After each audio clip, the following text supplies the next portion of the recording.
যদি কখনো হঠাৎ করে হারিয়ে যাই, কেউ কি খুঁজবে? হয়তো না। যদি আমার আইডিতে হঠাৎ করে পোস্ট করা না হয়, কেউ কি মিস করবে? হয়তো না। ইনবক্স হয়তো মেসেজ আসবে, সিন হবে না, রিপ্লাই পাবে না, পড়ে থাকবো ওইভাবেই। কেউ কেউ হয়তো অপেক্ষা করবে, এই বুঝি আসলো অনলাইনে। আবার কেউ কেউ তো টেরই পাবে না যে কেউ একজন হারিয়ে গেছে। হঠাৎ কারো একটা সময় হয়তো মনে পড়বে যে কে জানি আর নেই। কষ্ট করে নামটা সার্চ করবে, আগের পুরোনো প্রোফাইলটা চেক করবে, আর ভাববে হুট করে কোথায় চলে গেল। আবার কেউ কেউ অ্যাক্টিভ না পেয়ে তো ফ্রেন্ড লিস্ট থেকে আনফ্রেন্ডই করে দেবে।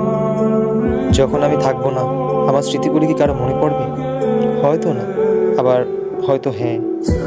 তবে হারাতে হবে, হারাতে হয়। কেউ আয়োজন করে হারায়, কেউ হুট করে হারায়।